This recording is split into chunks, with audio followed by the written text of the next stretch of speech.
Welcome to the Gospel According to Star Trek podcast. I'm Kevin C. Neese. And I'm David Atwell. You're listening to episode 35, The Sisko is of Bajor. We'll start off with some Star Trek news.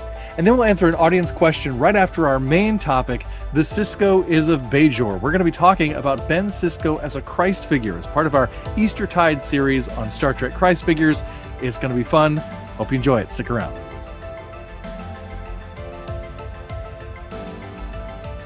Well, Tim, you sound remarkably like David.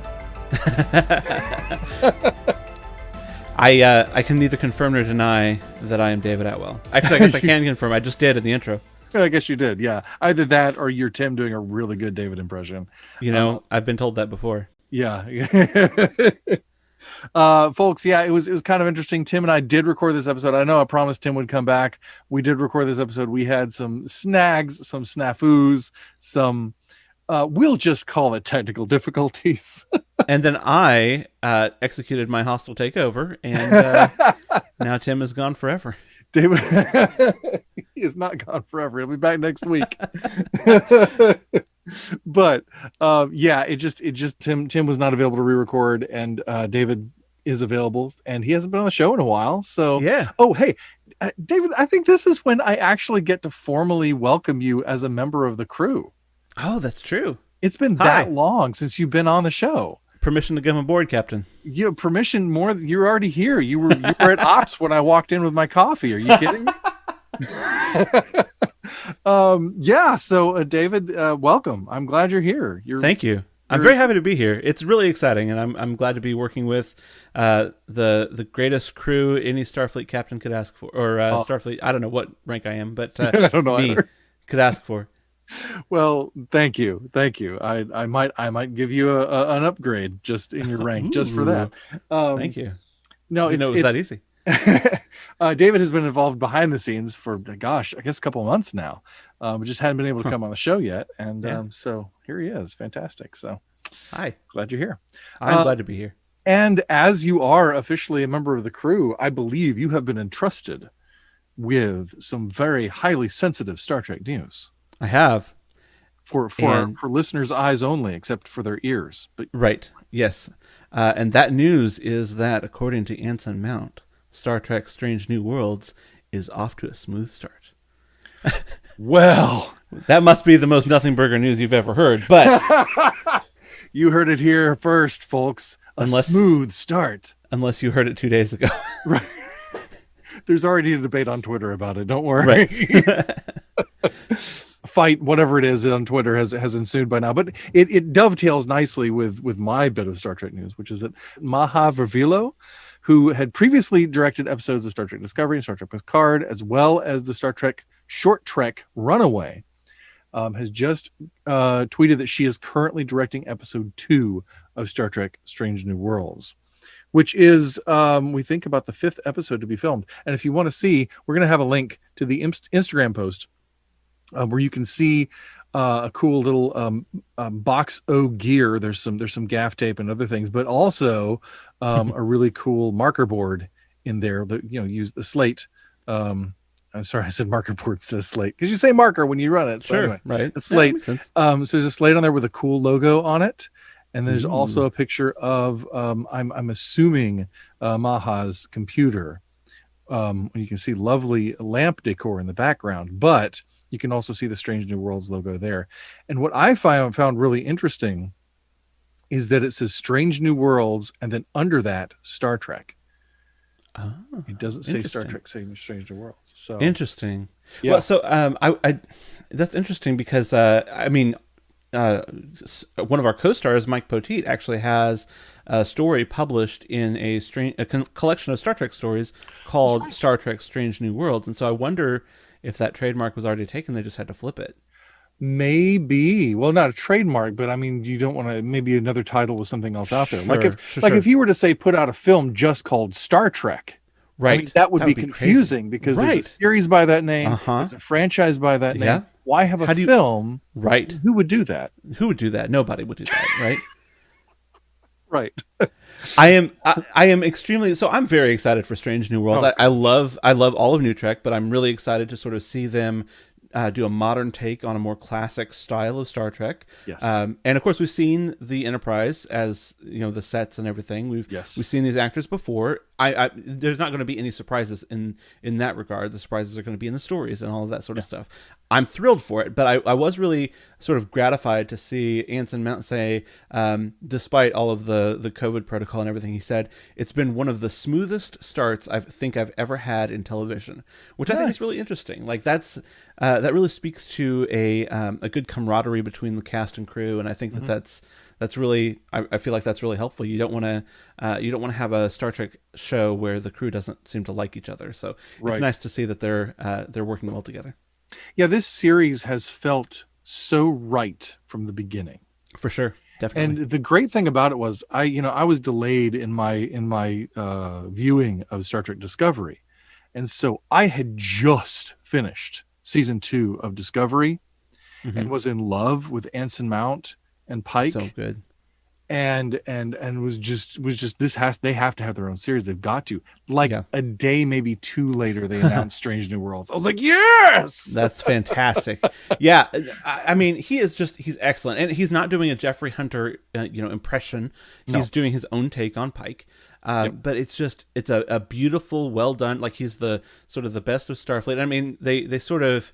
It was almost kind of cheesy when they had the Admiral say that we wanted you to stay away because you're the best of us and all that. But you also like it's a cheesy line, but you believe it because of the way that Anson Mount delivers his performance and how good he is in that role. And he's got a podcast called The Well that I've listened to a couple of episodes of. Oh, nice. And he does sort of, just as a person, live up to a lot of what Captain Pike is and a lot of what Star Trek is. And so I'm really gratified to see him getting his chance to portray this character for longer, more episodes, to be able to sort of inhabit that character and give it more life. Yeah, that's really great. We talked on last week's episode with Kyle Rudge about Pike being an example of a truly Christian Star Trek captain.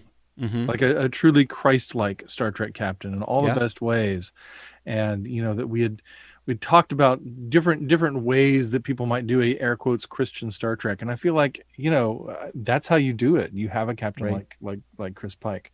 Absolutely. And I will say that his Pike plays pretty well as a precursor to Bruce Greenwood's Pike, who's a little older.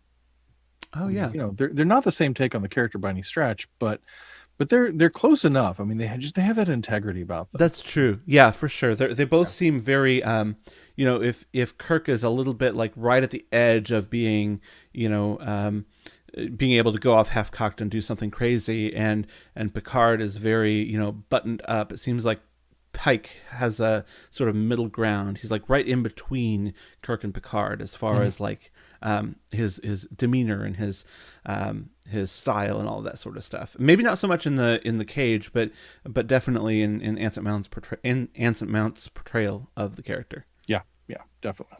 So so we can just sit here. We're just going to gush on Chris Pike and Anson Mount. Well, have you of the show? That's all we're going to do. Have you heard the joke before about how this is the longest amount of time between pilot and series pickup? Yeah. It's the longest. It's like 55 years. Right. No. It's 57 years. 57 years. Mm-hmm. From pilot to green light. That's right. Yep. Which is, somebody noticed that and added that up, and I thought that was brilliant and beautiful. So great. I love it. Well, not to green light, because that was given like a year ago or something, but still, yeah. Oh, sure. Yeah. It's 57 years till it's 58 years till it premieres. It's awesome. I'm so happy. But anyway, yeah. So is that all our news for now? I think that's all our news. It's a slow time to be a Star Trek fan, apparently. I will say that John Delancey did mention, apparently, that he is going to be Q in 2 seasons of Picard. Oh, yes. And he's already either in process of or completed filming those spots. Yeah. Unfortunately, we also did get news that Gates McFadden and LeVar Burton are not going to be in Picard season 2 at least. Possibly leaving the door open for season 3, but they're not going to be around for the second season. Right. But we're going to have Q and Guinan this season. So sure. Yeah. I mean, you take what you can get. And we want to get new characters too, right? We don't want to just live in the past. So well, and I want to see more of the characters we have. Yes, for sure. Because such a great, and we get to see Annika now. I mean that is exciting. So yeah, if there's any character that I want to see more of in the Star Trek mythology, I mean, gosh, Picard and Seven are probably the ones that I want to see the most of. I don't know if I could say that definitively, but I'm right there with you. I don't know if I could say that definitively either, but that's what I'm going with right now. It sounds good on the show, so we're going to say it. Right. I say things definitively that may or may not be true, so you gotta watch me. You need a t-shirt that says that. That's awesome. It's a little wordy. I'll work on it. We should print that up. We should make that a patron merchandise for the show. I say things definitively that may or may not be true. Hey, I'm just the best. Like, that's the platonic ideal of a Star Trek fan, right? Right. Nitpicky and incredibly sure of myself, even though I'm like, I may not be right, but I'm never in doubt. Ooh, that's another good shirt. Okay. I can't take credit for that one. I'm sorry. Okay, all right, yeah. Well, that's okay. Well, so shall we get on to the main topic? Sure. For the day. Yeah. We are talking about the Sisko is of Bajor, which I thought was a little niftier title than some of the other ones we came up with. Which is Ben Sisko as a Christ figure. If you haven't listened back, our episode last week with Kyle Rudge, Thy Geekdom Come, kind of interrupted a series that we're doing on Christ figures in Star Trek. We started out with Spock, and then episode 2 was Data, and now this one is Ben Sisko, which honestly surprised me when I discovered it. Mm-hmm. Had this occurred to you before I talked about it, David?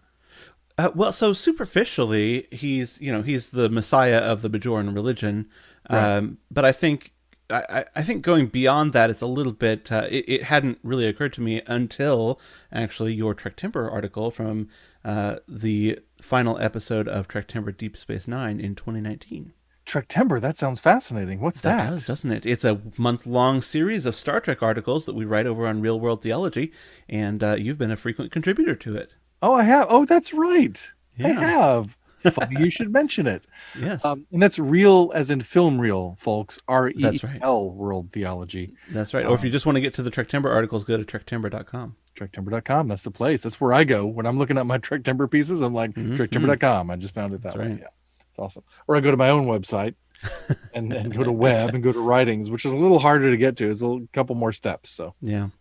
Well, I'm sure the links will be in the show notes, though. Yeah. Oh, yeah. Links will be. Links are everywhere. They're everywhere. But yeah. So Ben Sisko is a Christ figure. So the way I came about this, and it was a long time ago. I mean, if you go find the post, if you Google Sisko as a Christ figure, basically you find me. I'm the first result, and you can read a piece that I did back in 2012 after I first watched the first season, my first watch through of Deep Space Nine, and the finale of Deep Space Nine. My previous blog post was like, I think it was. I don't know if it was I hated or just I hated the finale of Deep Space Nine. I don't know if I did the Roger Ebert hated thing or not. But two thumbs way down. Huh? Two thumbs way down. Yeah, that's right. I really hated the end of Deep Space Nine. And the reason for that, and by the way, spoiler alert for this entire episode, people, there you go. The reason for that. Yeah, we're going to talk about the finale of Deep Space Nine extensively. Yes. So the reason for that was this whole series is so character based. Yeah. One of the things that I like to talk about the quality of writing on Deep Space Nine is that you have secondary and even tertiary characters who have an arc. Mm-hmm. It's almost like if you have a name in Deep Space Nine, you have an arc. Morn has an arc, for Pete's sake. I mean, everybody has something. Yep. And it's just, and that's why of the original 6 series, because I don't talk about the new series in this manner yet because they're still ongoing. Right. But of the original 6 series, I feel like Deep Space Nine is the most thoroughly well written, the most densely constructed of all of them, Yeah. and and in I think that I can get on sense, board with that. yeah, and in that sense, I consider it the highest quality. Mm-hmm. Um, and because Star Trek stands or falls on the writing, Yeah.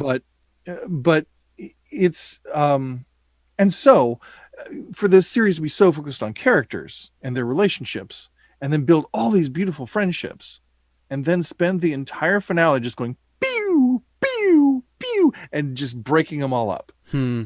It hurt me almost as deeply as watching all those beautiful, peaceful Galaxy class starships flying off into war with the Dominion. Yeah. It just broke my heart. And so Yeah. I was very upset. Like, even the couples who stay together, like Miles and Keiko, you break up Miles and Julian Yeah. and Miles and the station, Yeah. quite honestly. And Yep. it was hard for me. So I was very upset. Well, But and I think they sort of expected that, and they titled the episode accordingly. What you yeah, leave behind is a very heartbreaking. I mean, at the very beginning that it's going to just be a heartbreaking show. yeah, And so I think that they intended that. So yeah. And I mean, for that, it's well done. It's very well done. Mm-hmm. I Yeah. love it a lot more now than I did then. I just was like mad at the series for doing this to my characters that I loved. Mm-hmm.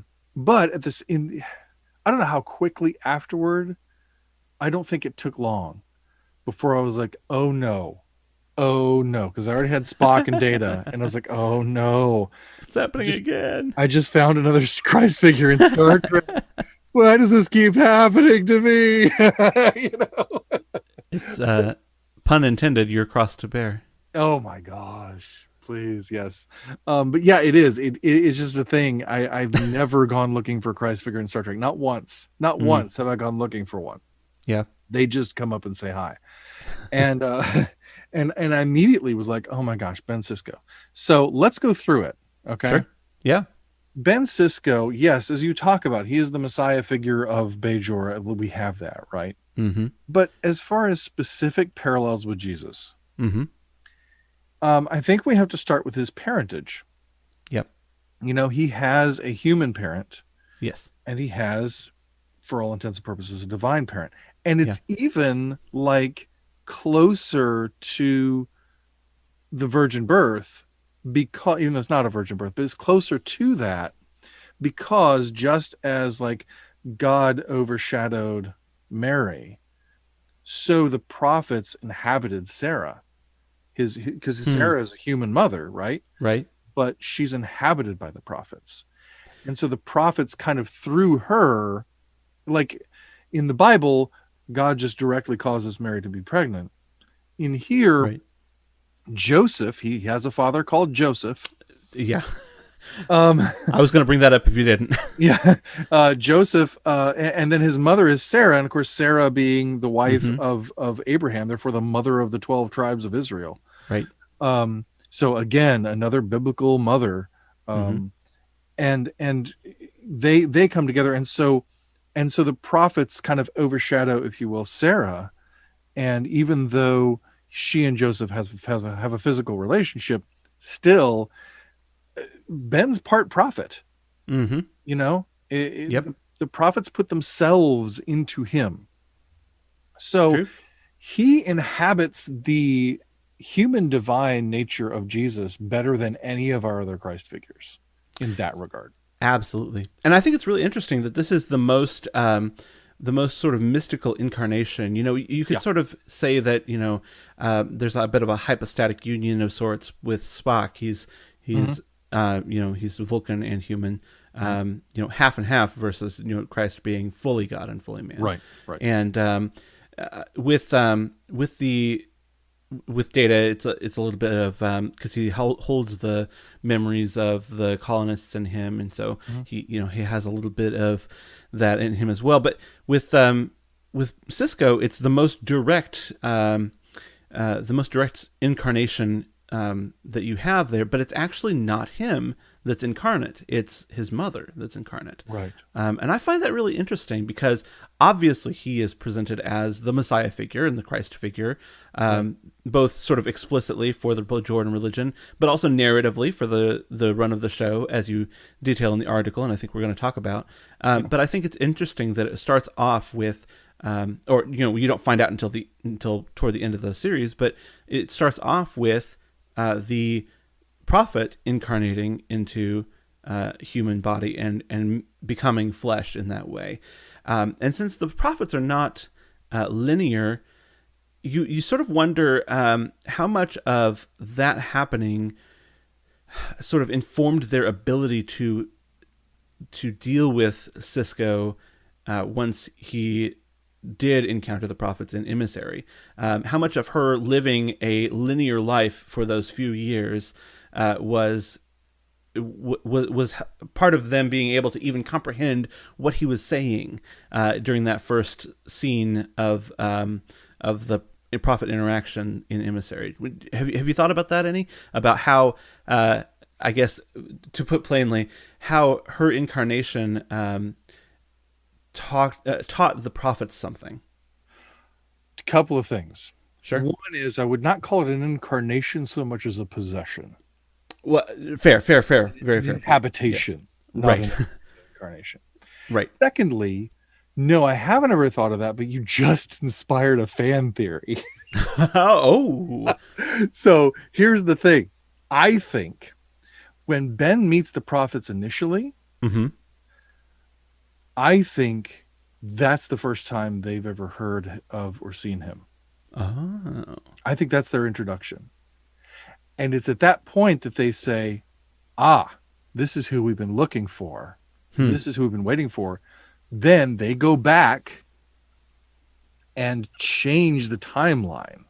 Like they go back and inhabit Sarah and make him part prophet to give him that destiny, because they're nonlinear and they can do that. Interesting. That's true. They can, and they there was an episode where the other emissary comes. Oh, good. There's an episode where another emissary comes. The other emissary comes out of the wormhole after however many 100 years or whatever, and they end up sending him back to his time, but they leave everyone's memories intact. So they can sort of change time without changing time, if that makes sense. And So, here's another part of the fan theory. Okay. As Ben's hair changes, okay, which is number one, what qualifies him for the captaincy.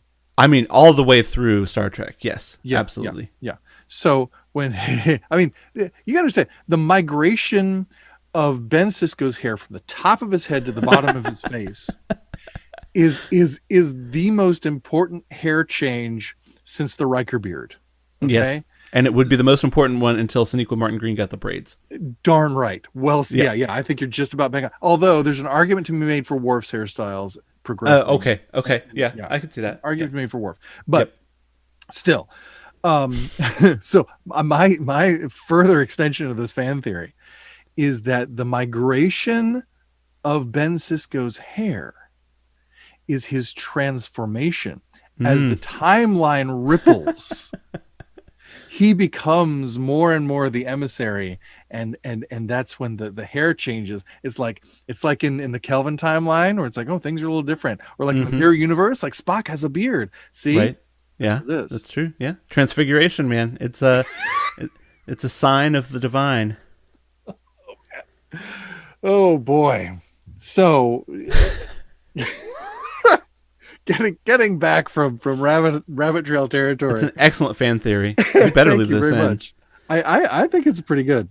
Yeah. But anyway, but I do think that fits with the way the emissary is written. Mm-hmm. I don't think the emissary is written with the foreknowledge of Ben Sisko being the emissary in mind. I think that makes sense, and I think that there's the title, but I mean, I don't feel like the prophets know. Well, so I think it's I think that the sort of from a real world perspective, I don't think the writers knew that he was going to be part prophet when they wrote that. That's probably right. Yeah, the emissary, but they didn't know how that was going to be. Right, exactly. Right, agreed. But I think that there's an interesting parallel there because now I'm to be clear, I'm not saying that God learned anything through Jesus, but Right. that he did get an experiential knowledge of humanity from being among us. The Bible says that we now have a high priest who sympathizes with us. Yeah. And so he has an experiential knowledge of what it is to be human. He was tempted in every way as we are. And so I think that there's an interesting parallel to be made there, that Sarah lived, the prophet who inhabited Sarah lived for a couple of years on earth and got this experiential knowledge of what it means to be human, and whether it did in any way impact the way that she interacted with Sisko throughout the series or not.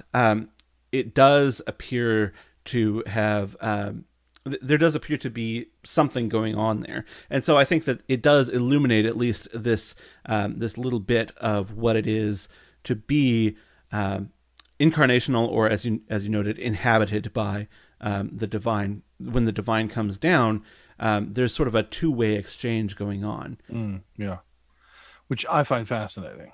I agree. That's cool. Awesome. Yeah, I hadn't thought about that aspect of it before. I just want you to know that, I mean, I'm always open to your ideas, and always open also to stealing them for the book. And but I promise to give you credit if I haven't forgotten that you gave me the idea by then. Oh boy, let's see. So where were we? So we got his parentage, right? Yes. And I want to say too, I talk a lot about how unintentional Spock and Data are as Christ figures. And particularly when we come to details like this, and I would say too, Data, well, we talked about it on the Data episode, but you mentioned Data having the memories of the colonists in him, but he also has his father's humanity programmed into him. Yes. Which in its own way is also a divinity. Because there's a godlike quality to Dr. Soong in his life, and there's an image of the Father God creating the Son, or not creating the Son, but creating humans in His image. So anyway, so that's incarnation there and all that. So that's why we called the Data episode Program to Be Human. But sorry, that was a bit of a sidetrack. What I mean to say is, I even though we can talk about those things and they seem to be there in Spock and Data, I'm always very careful to say I've never seen any evidence of any of this being intentional on anyone's part at any point. Yeah. I have never heard, I heard Tom Mankiewicz talk about, there being a direct reference in Superman the movie to God sending Jesus to Earth, and when Jor-El sends Kal-El down to Earth. I've never heard anything remotely, even in passing, about Spock or Data. Yeah, but I did hear Ira Behr, and I haven't found the interview again yet, but I'll have it by the time the book comes out. I did hear Ira Behr once say that they were talking about Ben Sisko and how to make him important or something like that, and he said, why don't we just make him a god, or why don't we just make him God? Yeah, like the idea clearly being that there is, I think, an intentionality to that Christ figure status that Ben Sisko has. Now, how much how much these details that I see are intentional, I can't say, but they're definitely there. And well, I can actually a little bit. So I did not dig up the Ira Behr interview that you mentioned, but I did find a Ron Moore interview from 1997. Look at you. It was actually an AOL chat where he was asked about Moses. And he said, I'd say the story of Moses was definitely one of the inspirations for what has happened and for what will happen to Sisko. Nice. So now, obviously, Moses and Jesus, two different people. Right. Right. But Moses is what's called a type of Jesus. Right. He's a prefiguring of Jesus. He alludes to Jesus, points forward to Jesus, and I think that that's a very important thing to recognize, that they were intentionally taking these pieces of who Jesus is revealed to be before he is born in Scripture, and they were using that to base the character off of. And this was in 1997 that he said this. So what was that? Like season 3 or 4, right? Yeah. It was fairly early It on in the started, series. didn't the series premiere in 95, I think? Oh, okay, so yeah, So it'd then be season like 2. season I could easily 3. look this up, but I'm not going to. Yeah, So why would we be accurate? I don't know, man. right, You're nerds, you pedantry can look is it up. right. Exactly, look it up for yourself. Nerds at Um, home.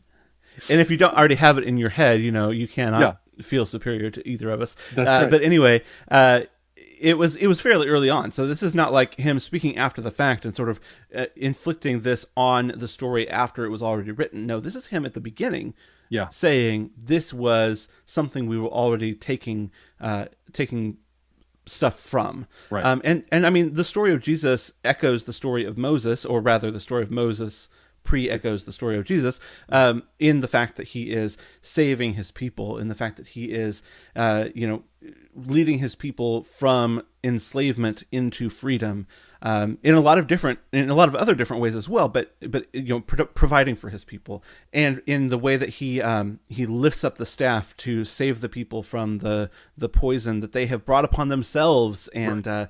And that saves them from this. So he saves them, in multiple different ways at multiple different times, and that all sort of prefigures Christ. And this is also something that we see in Sisko, and I almost wonder if they started him off as a Moses character, but then he sort of morphed and changed over the course of the series into a Christ figure, almost without them noticing. Well, I think that's possible, and in particular in one specific way. Um, I don't know. Is it okay to jump ahead of the resurrection? Should we tell this in a linear fashion? Should we be The like the prophets prophets? are not linear. The No. prophets are not linear. So, in terms of the resurrection of Ben Sisko, which doesn't actually happen physically, at least on screen, happens Right. in novels. Yeah. I think that's an element where that happened. We'll get to that because I Yes. can't not go linearly through this story. All right. So so the next thing is I think the opposition Mm-hmm. between Ben and Dukat, and the way Dukat is a deceiver. Mm-hmm. The way Dukat is such a deceiver that he almost gets us on his side a few times. Yeah. Right. Yep. And the way he comes to Kai Wynn. Mm-hmm. Kai Wynn, who comes to represent the Bajoran religion because she's the Kai, Right. who represents, I mean, even when we first see her, she is wearing a head, I think it's when we first see her, she's wearing this headdress thing that looks like a cathedral. Yeah. I mean, she literally represents like the institutional church, like physically. I mean, she's the space pope. She's the space pope. Yes. The second space pope. We still want to know what happened to the first one, but Yeah. because She's still out there somewhere. yeah. But she, right, is deceived by Dukat.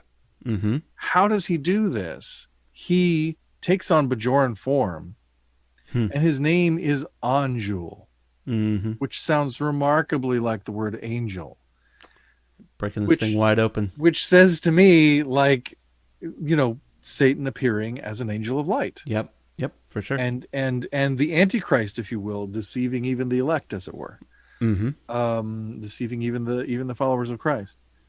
So I find that fascinating. And then there is this opposition, there is this enmity between Ben Mm-hmm. and Dukat.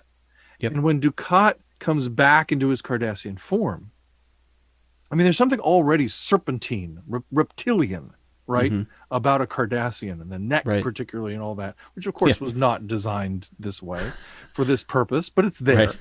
Yeah. And there he is amongst the flames, and Mm-hmm. and all this hellish imagery, and talking about the universe being consumed in flame. And there's that moment in Genesis, Mm-hmm. where God says to the serpent, "I will put enmity between you and between the woman's seed, between you and her, Yeah. and you will strike his heel, but he will crush your head." Yeah.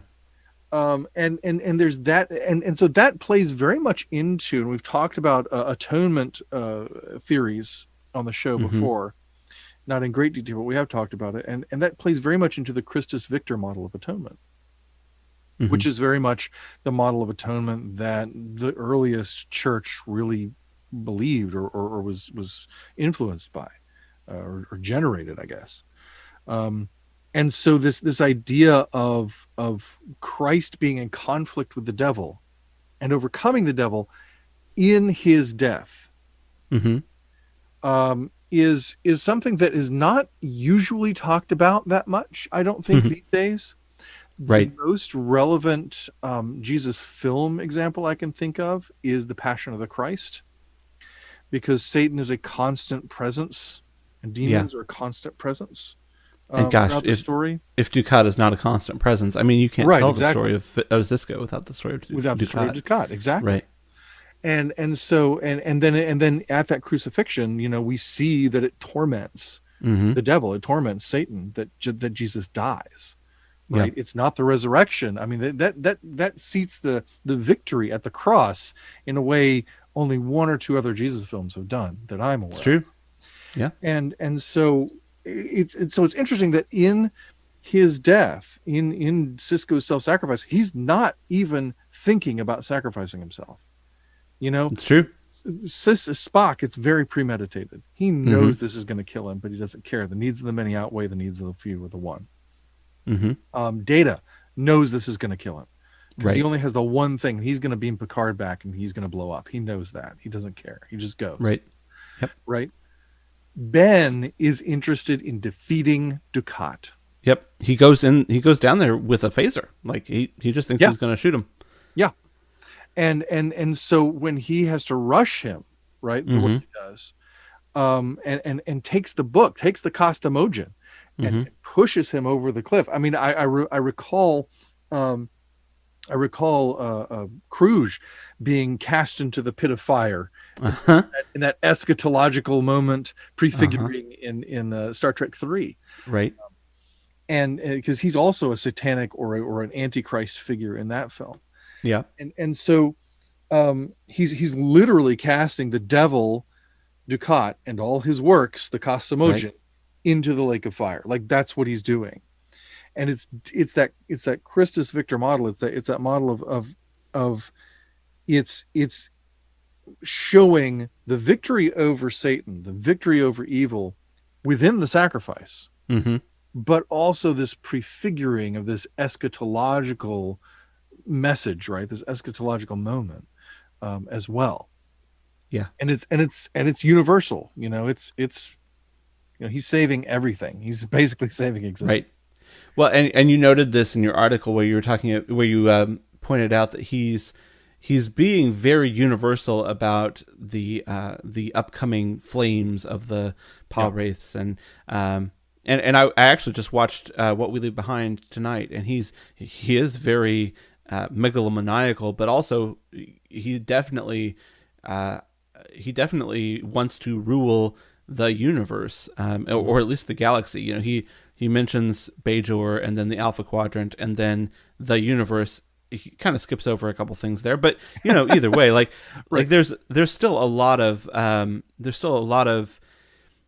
a feeling that it goes beyond just this local expression of faith here on Bajor. It's not just the prophets that are going to be destroyed. It's not just the Bajoran people.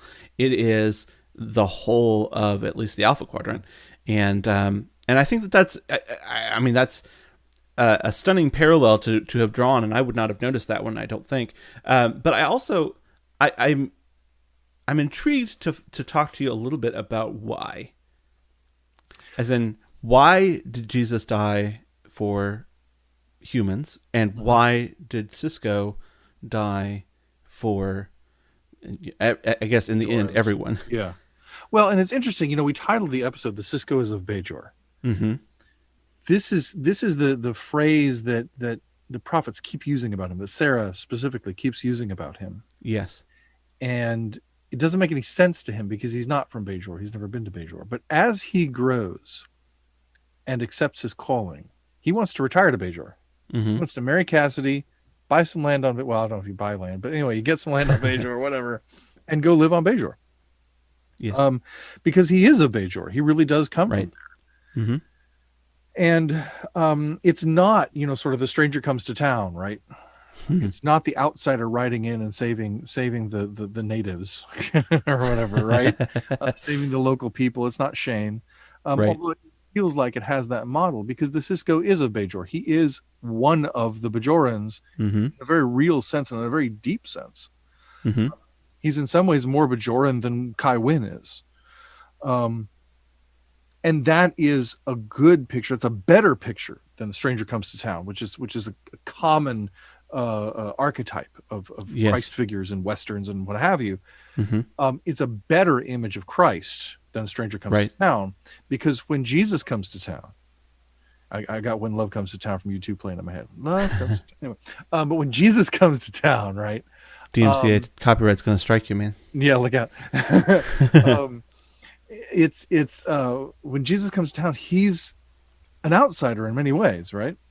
Yeah, Because he comes from God. he does. He's one with God, Mm-hmm. but he is also of earth, and he is of Galilee. Mm-hmm. Can anything good come out of Galilee? You can ask, because he's so Galilean. Right. And so he is from the outside, but he's also from the inside at the same time.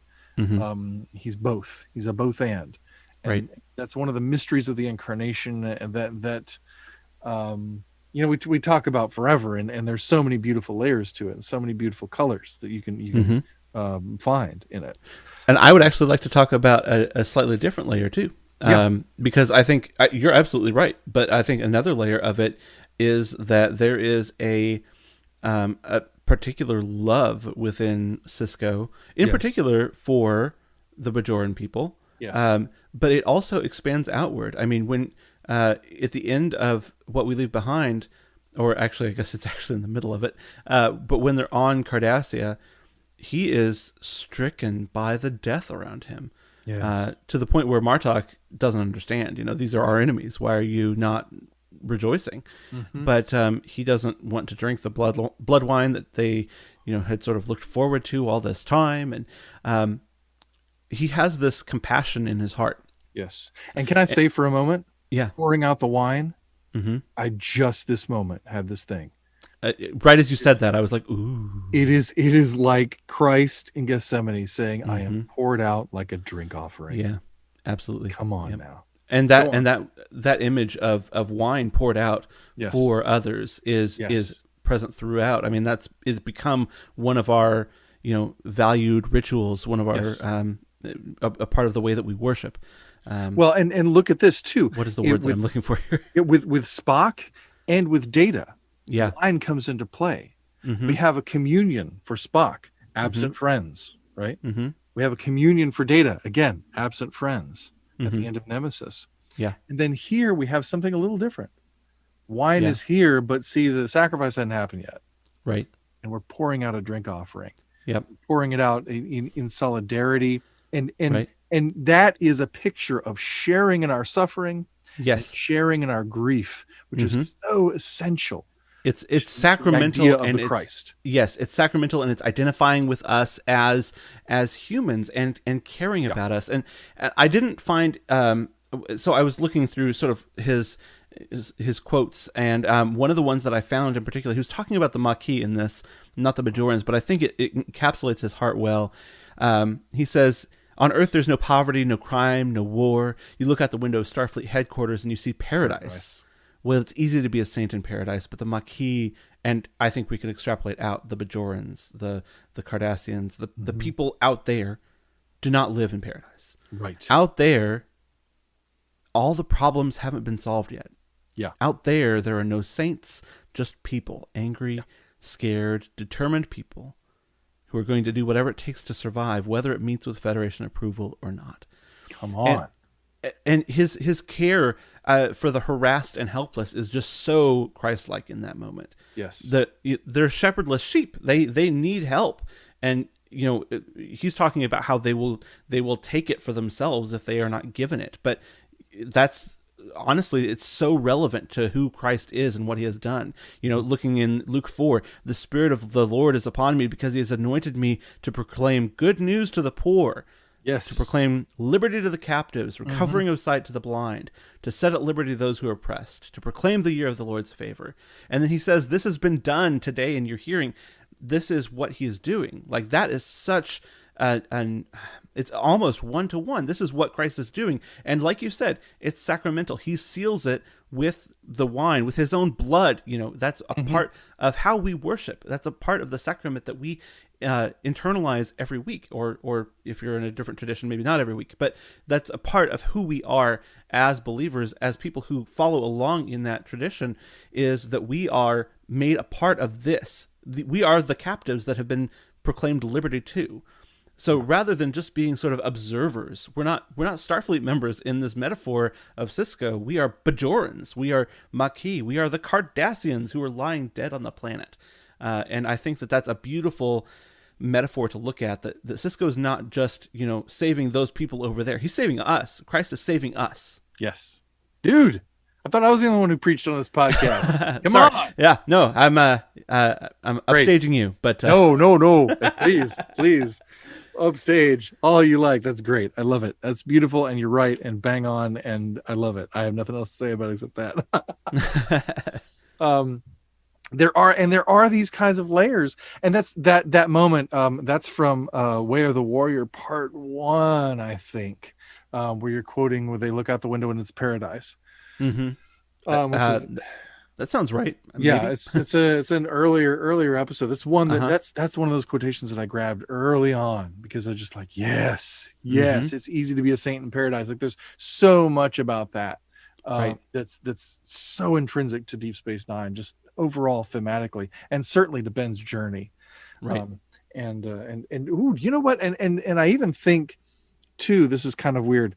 I'm riffing, people. I'm totally riffing. This is fresh. This is jazz, man. But one of my favorite, episodes, one of everybody's favorite episodes, is Far Beyond the Stars, which again I wrote a piece on for Trek Timber, Yes. and thank you for blessing me with that opportunity. Mm-hmm. But something that what Joseph, or the preacher, played by played by Joseph, if you will, Sisko, in that Mm-hmm. episode says to Benny is, "You are the dreamer and the dream." Mm-hmm. And I think that is a very good picture Mm-hmm. of who Jesus is, the dreamer and the dream. Yeah.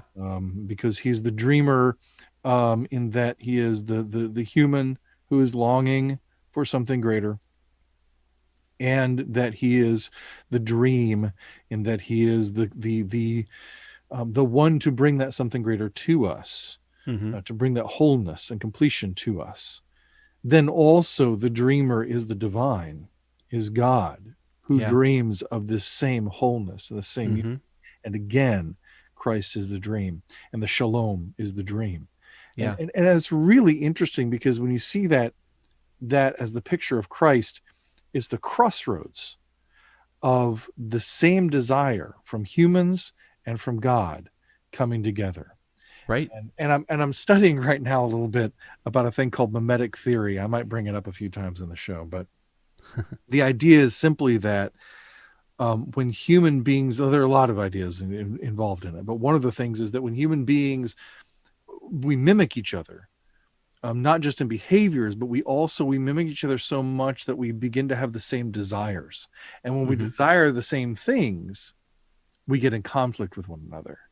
And there's this Hmm. cycle of where we get into conflict with one another, and that conflict escalates until we find a scapegoat, Huh. somebody on whom we can project all of our violence. And then when we together join with our enemies to sacrifice that scapegoat, then we bring peace to our cycle of violence. And what the Christian narrative does is come and disrupt that cycle from ancient Yeah. religion, and tell that story from the perspective of the victim, instead of from the Mm-hmm. perspective of the victor. It comes Right. from the perspective of the scapegoat. Uh-huh. And so it begins to undermine that process, by showing the flaws of it, Mm-hmm. But we begin to have compassion for the scapegoat. Once we have compassion for the scapegoat, we can't sacrifice the scapegoat anymore. Mm-hmm. So we have to find another way to peace. So that's what the Christ narrative in the mimetic theory perspective. That's what the Mm-hmm. Christ narrative does. And it's interesting when we talk about, humans having desire for shalom Mm-hmm. and God having a desire for shalom. And yet, through the scapegoat, if you will, of Christ, Yeah. we have peace. Right. Not because we're continuing a perpetual cycle of violence, but because through Christ we can grow past that cycle of violence to finally achieve true shalom. Yeah. That is a way in which Christ brings God and humanity together. Yeah. Well, and you were talking about like that need to experience from the other perspective, and we were talking about that with the incarnation earlier, and with the fact that the prophet did come down and inhabit a body for a few years. That it's easy to be a saint in paradise. He experienced that. He experienced the not paradise. Christ lived eternity past, present, and future in paradise, and then came down and experienced what it was like to not be. But he still, and for the most part, Ben Sisko, with the exception of Pale Moonlight, I suppose, he still remained the saint in paradise. I guess also the way that he was handling Eddington, I guess, as well, a little bit. He shows his humanity a little bit in those, right? Yeah, this is the thing. Like, and you can only go so far with this stuff, right. And it's okay when it breaks down. Yes, absolutely. And I think you can learn about where those things break down, right? Because in those moments, Jesus never broke, but Sisko did. Sisko's a human. Like that. It doesn't necessarily match 1-to-1. Right. And this is why it's a Christ figure. And actually, if you look on the blog post, I got into this a little bit in the comments back in 2012, because people were saying, well, Sisko's not like Jesus in this way, and Sisko's not like Jesus in that way. And I'm like, yeah, of course. Right. Every metaphor, every simile, every symbol at some point breaks down in its ability to accurately represent the thing that it's standing in for. Yeah. Because if it didn't, it would just be the thing itself. Right. You would just be telling the story. Yeah. Yeah. Even Jesus's parables break down after you think about them for, you extrapolate them out for too long. If perfect Jesus's perfect parables break down, then I don't think I can come up with anything that doesn't. Absolutely. Absolutely. That's right. We can only talk about aspects. And this particularly when we talk about the divine, one of my favorite phrases comes from Philip Yancey, who wrote the book, Reaching for the Invisible God. I feel like it's a great way, a great image. And in fact, the artwork for that had the very large array, I think, in New Mexico, all pointing up toward the clouds, and reaching for the invisible God. When we are striving for those things, they're always going to be a little bit out of grasp, because we're always still seeing through a glass darkly. And so we can only describe it in parts and pieces. So it's interesting that we have these three different, and more, there are others, but three different so far Christ figures in Star Trek, with three different ideas about how the incarnation might work. Right. Three different ideas about how salvation might work. We even talked, Mike and I, about how there are 3 or 4 of them even contained within Spock himself. Yeah. Theories of atonement. And like I said then, these are things that are not necessarily in conflict. They're petals of the same flower. Right. And absolutely.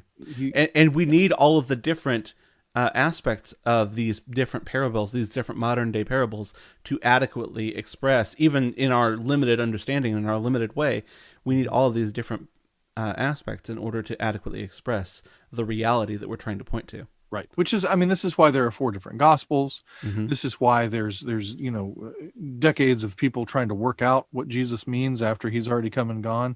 And we're still doing that. And that's okay.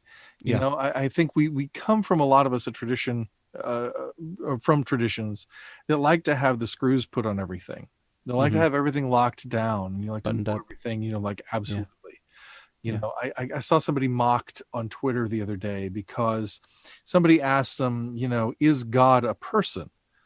And the guy was like, well, I've been thinking about that, and here are my thoughts, and just kind of like, oh, I'm not, I kind of lean toward it, but I kind of lean away from it in this way and whatever.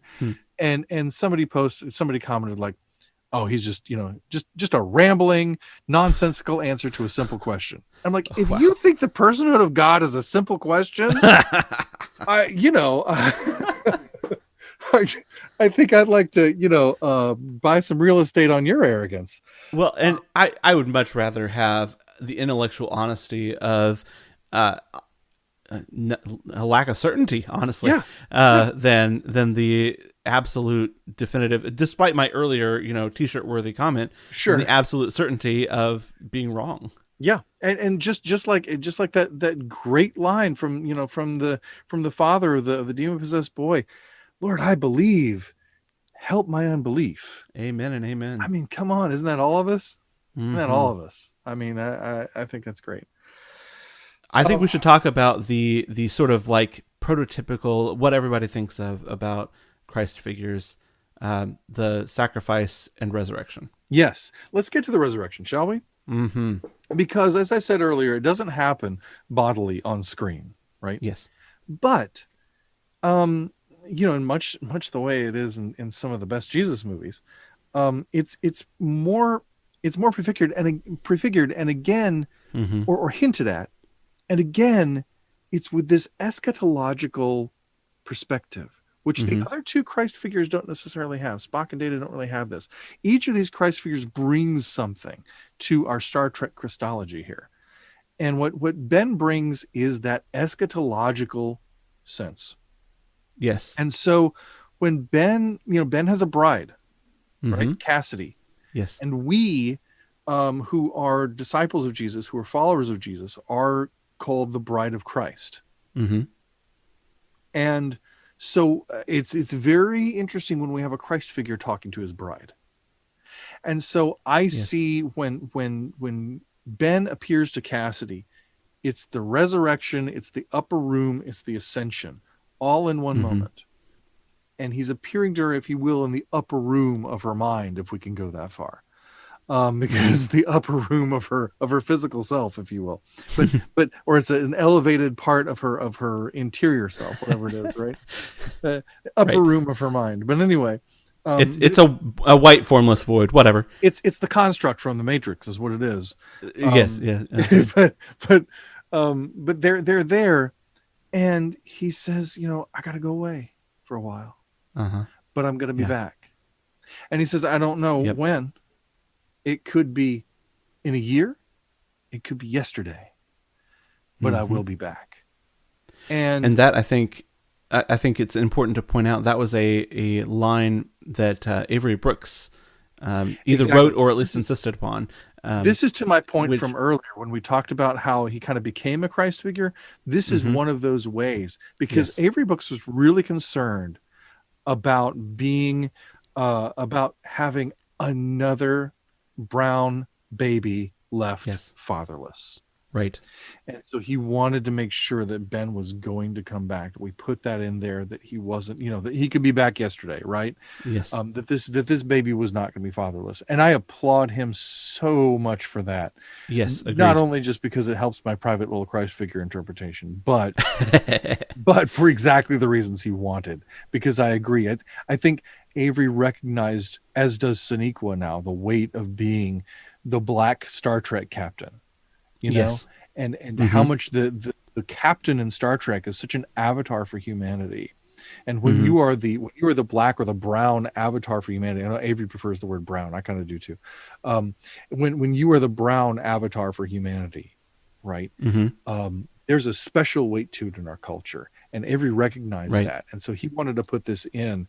And again, it's one of those things. As far as I know, I think Avery has a Christian background. I think he is a member of a Baptist church. I don't know everything about what he believes or anything or how he considers himself religiously, but I can't imagine that was far from his mind either. Um, Yeah. but nonetheless, it's one of those ways where even though there is an intentionality to the Christ figurishness of Ben Sisko, Right. I think that's one of those places where I think where the creation of the character for the character's sake influences and makes it a better Christ figure. And so Yeah. I think that moment, again, when he says, I will return, I mean, it's that eschatological hope is that ascension that happens, and then I will be back, Mm-hmm. and and There's it's so much certainty in those words. yes, yes, and it's that feeling that again goes back to that heartbreak that I had at the finale. Mm-hmm. Well, I love So, the way that you put it in your article. I yeah, kind of just want to read it. yeah, please, okay, sure, quote me. That's fine. Yes, I'm reading it, so you can sort of be off the hook here. Okay. You wrote, and so the sorrow I felt at Benjamin's departure, my ache for him to return to his friends and family, reflects our own desire in our present time for Christ's return. We stand here, the bride without her beloved, longing for him to come back and claim us as his own. This sorrow and separation is incredibly important in the finale as a thematic preamble to hope, with the series ending in a sort of eschatological melancholy, with which we find ourselves engaged in the space of the already not yet state of redemption. And I want to just say, I want eschatological melancholy on a t-shirt. That is fantastic. We've come up with so many t-shirts this episode. Man, merch store, man. We got to get that spun up. But I love the fact that you're absolutely right. We're standing at the window. We're waiting for him to show up. And I think that's talking about the already and not yet. We also have a figure of Benjamin Sisko coming back and sort of returning, rising again in what is it called, The Visitor, where he appears to Jake throughout his. He is. It's sort of this alternate universe. By Tony Todd. Yes, it is a beautiful episode, and he has vanished, and he appears to Jake throughout his life, and we have this sort of semi eschatological view of Sisko dying and returning in a completely different context and a completely different way, but how much it affects Jake's life. And in that case, it affects it negatively. But I think that it's important to point out, like, how much weight there is on the return of this beloved figure who died, and how much it can be hopeful, and it can be a thing to point toward and a thing to wait for in hope and in peace. That's sort of the visitor is sort of the dark side of it. It ruins his life, but in I think we see in What We Leave Behind, or What You Leave Behind. Sorry, I keep getting it confused with the documentary. I think we see we see the seeds for a much more hopeful waiting for the return of this father figure. It's just as certain as in The Visitor that there's no one who is in any way deluded that this is not going to happen, but they are certain that this is definitely going to happen, and when it happens, it will be a good thing. And I think that it's interesting to see the parallels there. And it's Jake who's waiting again. Yes, it's Jake and Nerys in the window. Mm-hmm. And what I love about this too, you call The Visitor the dark version, not so much. Okay. It ruins his life, as it were, but you will if you lose your life for my sake, you will find it. Oh, you're right. See, because you're Jake's timeline is restored at the end of that episode. Yeah, he gives everything for his father, and he gets it back. It's just like Star Trek 3 and 4.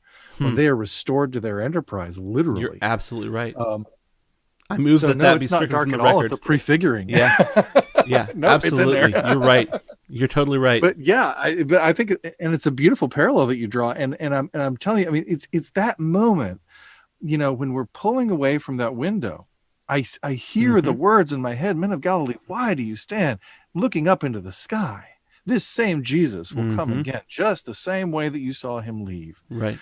And I hear those words, and it's that melancholy, it's that ache alongside that hope that I think makes the bittersweetness, the bitter part, particularly of the bittersweetness of that finale, feel so good and so true to me now, because I know that we live in that space today, and we will always live in that space until we see the culmination, until we see the consummation of salvation. which is the third stuff: the creation, the fall, redemption, and the consummation. Sorry, the Mm-hmm. fourth step. Mm-hmm. Our three weapons. Anyway, um, sorry, those who caught it caught it. But Yes. the when we live, we live in that. We live in that ache. We live in that melancholy. We live in that already not yet, and that hope. Again, you two quote, "When hope and history won't rhyme." That happens to us all the time. That's at the core of our experience. Hope and history won't rhyme. I talk to friends all the time, and I Mm. say it myself. We say, my life is not turning out the way I planned. This isn't what I wanted my life to be. I didn't want to be here. I didn't want to hurt like this. I didn't want to struggle like this. I didn't want to fail like this. I've fallen flat on my face. I don't know what I've done with the last 2 years of Mm. my life or the last 10 years of my life. Yeah. But here I am, you know? Yeah. That's where we live. Hope and history don't always rhyme. But Yeah. that's why we just got to keep searching for the hope, because without the hope, all we're left with is an unrhyming, a Mm. tone deaf, history. And we have to look for that hope. We have to search for it, and it's hard, and it's an I think act of that faith.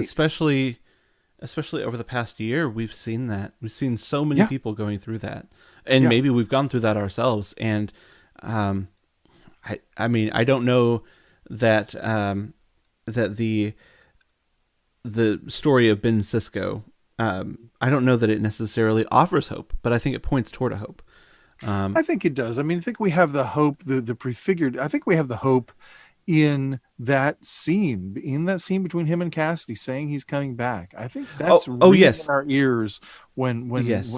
Nerys and Jake are standing at the window, I and think I think Dennis within the narrative McCarthy's for score. sure. Yes. Yeah, Yeah. and Dennis McCarthy's score, Mm-hmm. lifting us up at the end, even as it lives with that Mm-hmm. melancholy. This was so great about his structure of that score, which I love, that theme, Yeah. because it does have those darker notes to it. Mm-hmm. It's more subdued, but there's so much hope and beauty and brightness. It just depends on how you play it.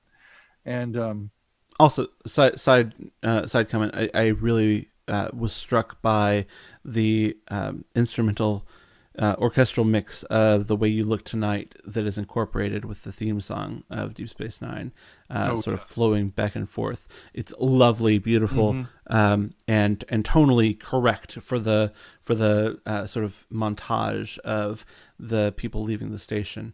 Yes, But my intention in saying that was not. I mean, obviously within the narrative, yes, yes, and amen. There is definitely hope. There's the intent to display that there is hope within these people. But what I mean is, if we are suffering, if we are having problems, if we are encountering difficulty within this world, I don't know that the story of Benjamin Sisko speaks hope into our lives today.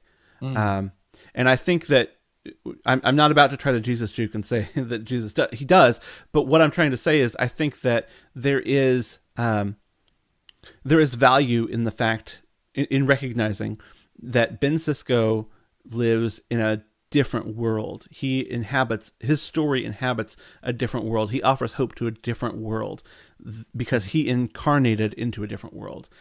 We Yeah, incarnated into this world, and so did Jesus. He lived in this world, and that's where the hope that we can have in him comes from, is from the fact that he came here, experienced our life, and empathizes with us and our sufferings because he was here. yeah, And I yeah, think I wanted to point that out mostly because I think I know a lot of people are suffering, and a lot of people are having a lot of trouble figuring out where to find hope in 2021, after yeah, 2020. But in this modern world, in even this not modern world, people will still be looking for hope in 30 years, and people were looking for hope 2,000 years ago. yeah, There's I don't know why I said 30 years. People will be looking for hope forever. And I think that there's comfort and hope to be found in the fact that Christ was here in our world. And I wanted to bring that up because I want to speak to the people who might not be feeling like the story of Christ holds. Maybe it sounds great and it sounds interesting, but maybe it doesn't feel like it connects necessarily with your life, and that makes sense. Like it totally tracks. I understand it. Like, and so many Christians want to say just believe, or just, smile and get over it, or whatever. There's this shiny happy people faith that a lot of people want to sort of bandy around about. I'm not all about that. I don't think that holds up to scrutiny. What I want to say is, yes, life is hard. I understand that, and this is the world that Jesus came into and the one that he experienced, and that is why I have hope. Not because of Benjamin Sisko. He incarnated into a different world, and he created a different hope. Jesus incarnated here. Yeah. Amen. But I think it's important. We talk about there being hope in the story of Ben Sisko. I mean, that's why Benny Russell wrote his story. Sure. Yeah, absolutely. And it definitely points us in that direction. Yeah. For sure. Yeah. Yep. And this again, I mean, well, I'll touch on what Mike and I talked about last time we went through Christ figure when we talked about data. I mean, this is why we talk about Christ figures. It's not just to, have some sort of, trite way of saying, oh, look, when Christians watch this, they can think about Jesus and that makes it okay. Yeah. Like, no, there's more to it. That's good. Right. We are a people of story. Yes. And I think it is in that way. That is one of the ways in which we reflect God, because God is a creator. God is the creator, and we are creative beings. There are, and when he created us, he wrote his story on our heart. And so when we tell our stories, they come out. Right. And as I've said for years, there are many creatures on this planet, including us, who are painted in a variety of ways. Yes. We are the only ones who paint. Yeah. We are the ones who tell stories. We are the ones who create narratives. And that is because we are the Imago Dei. We are the image of God. We're created in the image of our creator. Whether we're created instantaneously or slowly over a long period of time, it doesn't matter. We are who we are in this moment, and we are here to reflect the one who creates us and continues to create us, and who create with the one who creates us in this space and in this time. And I think that's why we have the stories we have, so that we can tell our own story. We can understand our own existence. And it's why it's important to talk about Star Trek, because whatever it is we're doing, we're narrative people, and the things we create matter. And God is at work in all of our human endeavors, in a special way in our creative efforts, and even when we're unaware. And I see that in Star Trek, perhaps most pointedly in its Christ figures, but also in a lot of other places. But Ben Sisko, like the other Christ figures, was a complete surprise. But gosh, he definitely points that way. Yeah, it's fantastic. Yep. Okay, well, that was fantastic. That was a fabulous discussion. I loved it. Thanks for joining us for it. I think now at this point we probably have an audience question. We do, and it's a humdinger. Well, that sounds good. Let's get into our audience question. Our audience question is Ian Cardona on StarTrek.com asserts that Star Trek 2009, the 2009 J.J. Abrams Star Trek movie, remains the perfect jumping on point for new fans. And it has certainly got a lot of people asking, what is the perfect jumping on point for new fans? And so I would like to pose that question to us. What is the best place to jump into the Star Trek franchise if you've never watched an episode before? Okay. So, First of all, if you're listening to this podcast having never watched an episode of Star Trek before, congratulations. If you're asking this question for yourself, you're stalwart. Let me tell you, you made it this far. I tell you that's some real, I don't know, dedication. Something, yeah. Well, I thought about this same thing because I was, introduced my son to Star Trek. Now, of course, introducing a kid to Star Trek is different, from introducing an adult. Yeah. For me, I wanted to start with at least some of the original series because I felt like, okay, basic concept and where we come from. Let's show that. And then we'll do Next Generation. We'll just kind of skip through the series in order. That's kind of what we've been doing. And by the way, the episode that I started with was the Corbomite maneuver. Oh, that's a good one. But Yeah. I felt like out of all the Star Trek episodes, original series episodes, I felt like that was the most archetypal for what a Star Mm-hmm. Trek episode is and does, and it's really Mm-hmm. accessible to kids. You know, Yeah. there's not a lot of violence, there's not a lot Right. of sexiness, whatever, and it's good. Yeah. So it You don't worked. think Tranya is violent? No, it's not. It might be violent to the senses. I've never drank any. Although I'm pretty sure it's Tang, so Uh, I want some Tranya though. They could bottle something and call it Tranya, and people um, nerds would buy it. oh man, Um, absolutely. yeah. There's a James T. Kirk cologne. I'm sure they could do that. Oh yeah. There's Romulan ale and all kinds of Uh-huh. stuff. But yeah. But generally, it's weird because I have encountered so many people who have come into Star Trek in ways I wouldn't advise. Like they Hmm. started with Voyager, or they started with Deep Space Nine, or I've got a friend Mhm. who started with the novels. Oh, interesting. People who come in all these different ways, and I think the answer is as different as the person. Yeah. Now, if you want to get a basic understanding of what Star Trek is, I mean, yeah, I'd start with like original series or Next Generation. Mm-hmm. That's a good entry point for like this is the basic. This is what a Star Trek is. Mm-hmm. You know, because Voyager, Enterprise, Deep Space Nine, Discovery, all of these other series are jazz riffs on that idea. Right. Yeah. So if you want to start, like if you want to build, if you want to learn piano by learning theory first, then Mm-hmm. you go to the original series, Yeah. right? But some people, just say, well, I just want to learn how to play Billy Joel, and somebody teaches them the chords and how to play the Billy Joel song, and they start there, and Uh-huh. that's fine too.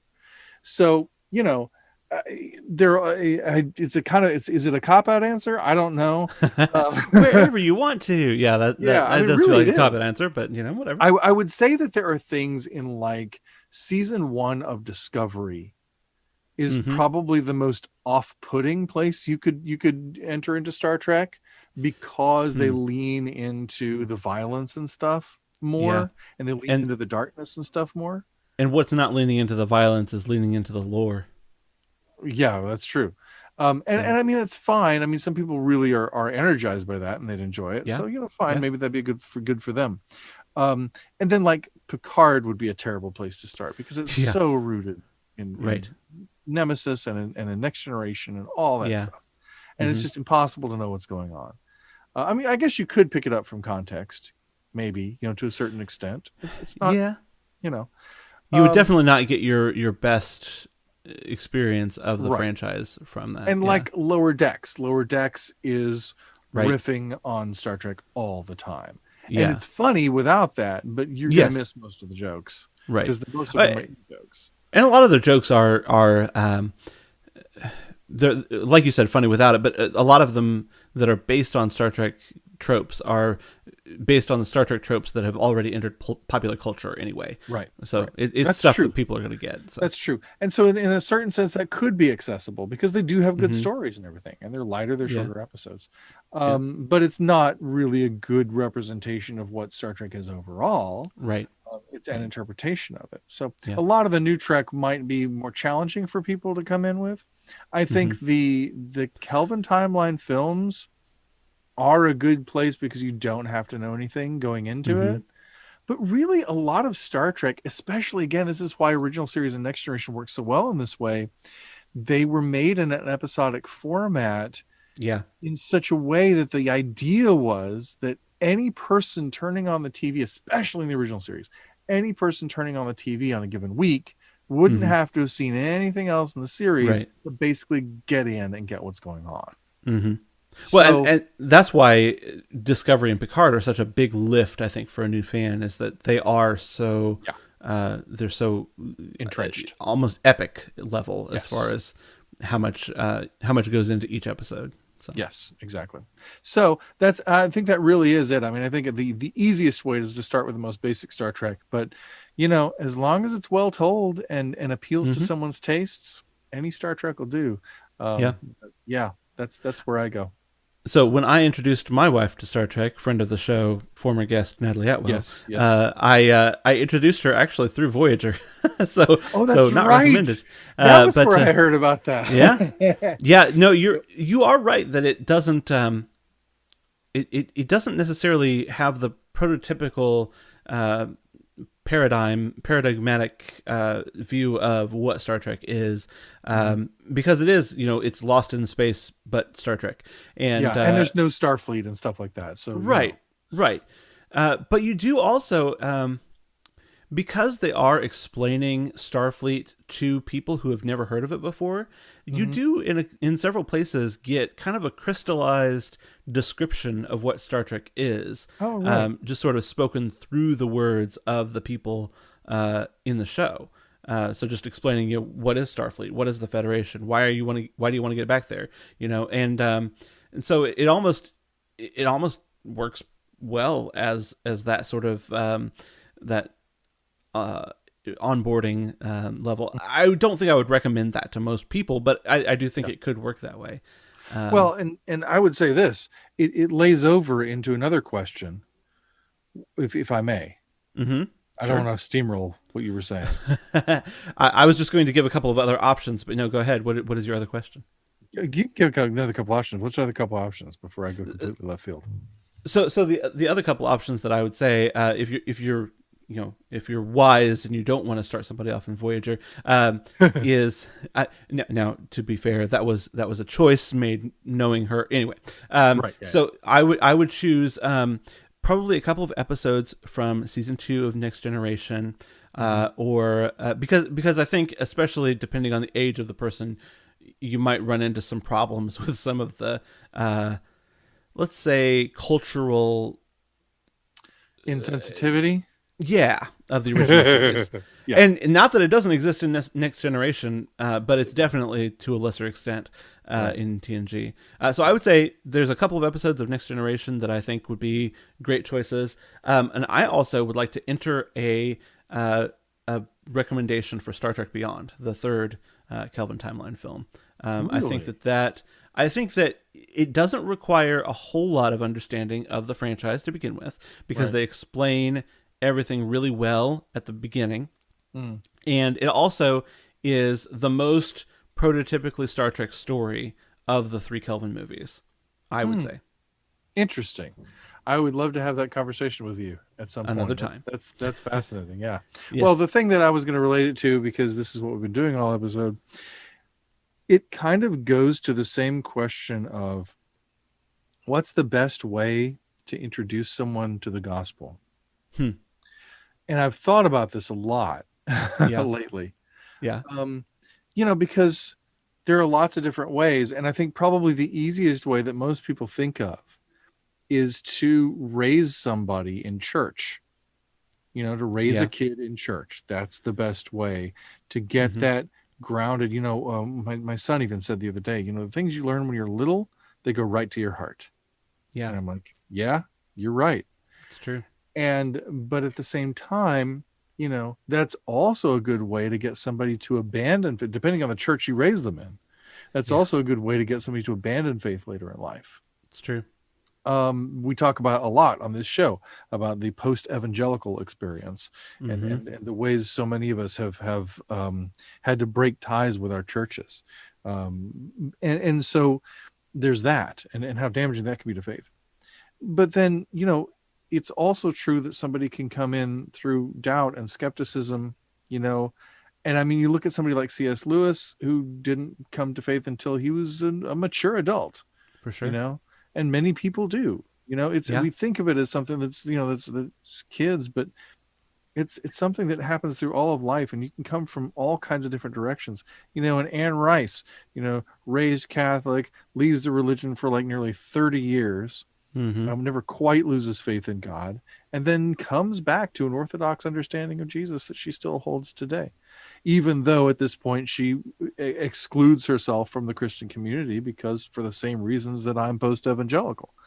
Um, Mm-hmm. so there's all that sort of thing, and I just kind of think it's a similar sort of thing, and that's one of the reasons it's important to talk about these things in a variety of ways, because it can affect a variety of people in a variety of ways. You know, the gospel is as accessible as there are multiple kinds of people in the world. And you might come to it through a way that you look back and go, boy, that was a really simplistic understanding, you know, or boy, those people didn't know what they were talking about. That bridging end, you know, but, you know, God is at work everywhere. So I think the gospel is even more accessible than Star Trek is.